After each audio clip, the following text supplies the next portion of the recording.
kita baru mengubah kebijakan 1 minggu yang lalu. 1 minggu yang lalu itu kita ubah kebijakan karena kita memiliki grand design pesantren Bina Insan Mulia ke depan. 10 tahun ke depan kita merubah. Kita akan buka siapapun yang masuk pesantren. Selama 8 tahun hampir tidak ada yang berdiri di forum Bina Insan Mulia ini. Jangankan politik, kiai aja nggak ada ya. Jadi kiai yang pertama kali berdiri di sini di Bina Insan Mulia ngisi ceramah itu cuma satu, namanya ini Kiai Haji Maman Imanul Haq. Beliau waliullah ini ya. Pertama kali pesantren dibuka beliau ceramah, dan setelah itu tidak ada lagi kiai yang ceramah di hadapan santri.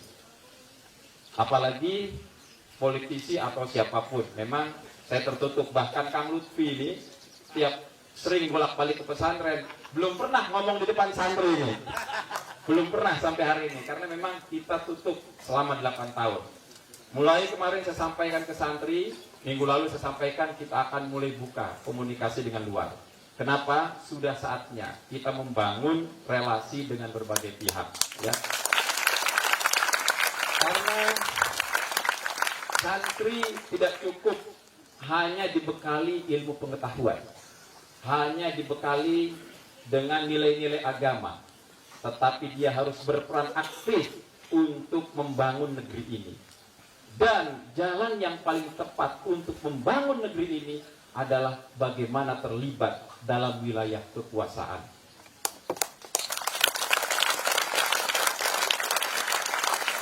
Maka kita sudah mulai, sekolah politik sudah kita mulai. Kang Hasan Basori diundang ngisi di para asatid.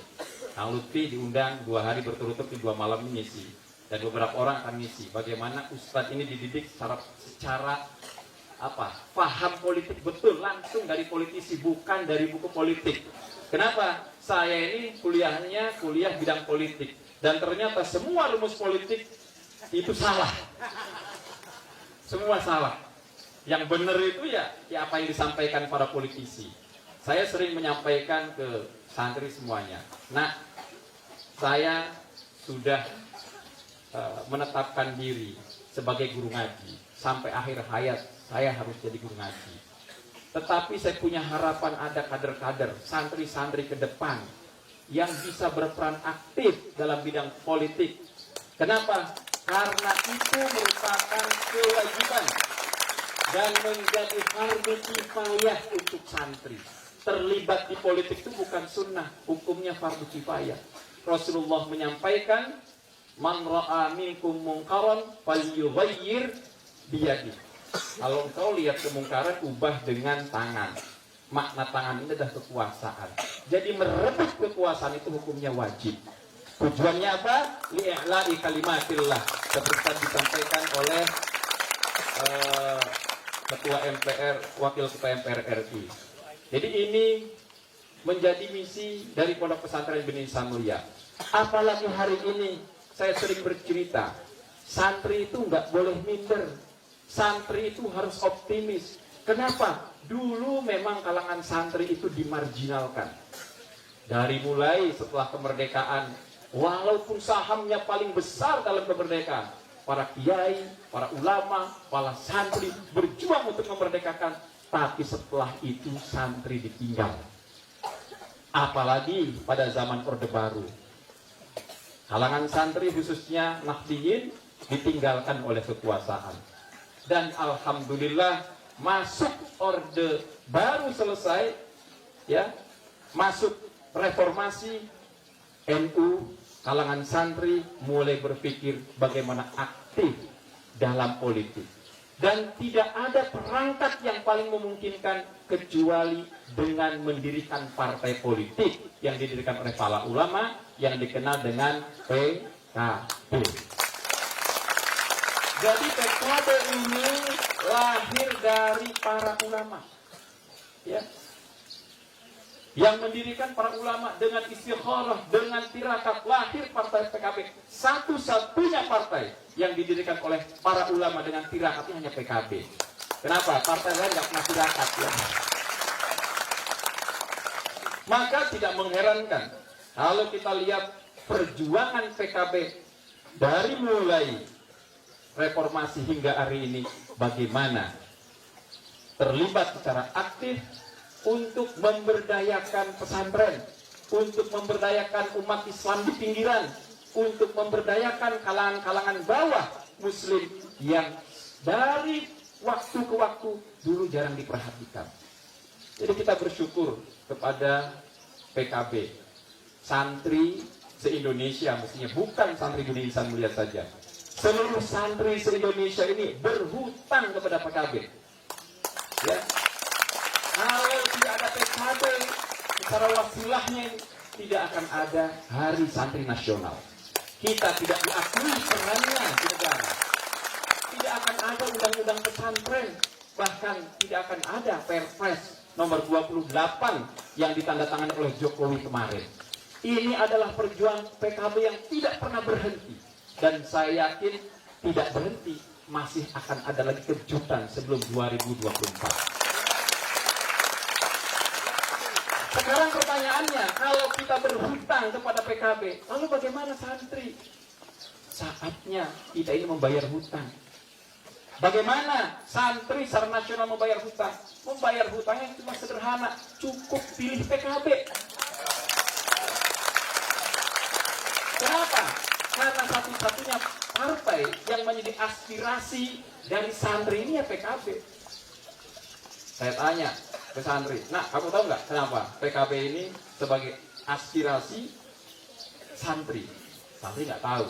Saya bilang karena semua pengurus PKB itu hampir 99,9 adalah santri. Jadi PKB ini dari kiai, dari santri, oleh santri, dan untuk santri. Itu namanya PKB. Hari ini kita tahu santri ini jumlahnya sangat signifikan. Yang aktif 4 juta, yang tidak aktif lebih dari 10 juta. Semestinya kalau memang santri ini nggak mau kualat nih, mestinya PKB itu harus lebih dari 11 juta. Jadi bisa jadi banyak santri kualat ini ya. Kenapa? Didirikan oleh para ulama, misinya untuk santri, untuk pesantren, tapi dilupakan. Dengan alasan biasa, hittoh. Hittoh ini buatnya jebakan, Batman. Seolah-olah warga ini boleh milih apa saja, ya, bebas, beraktivitas di partai mana saja, tapi dia lupa. Itu punya anak, masa ada anaknya tidak diperhatikan, suruh milih anak yang lain? Jadi saya kira ini harus reinterpretasi hittoh di NU ini.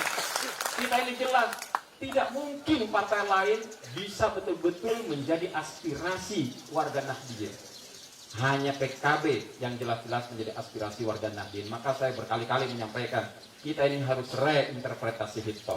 Kenapa? Saya pertanyakan, multi partai ini menguntungkan atau tidak buat warga Nahdien?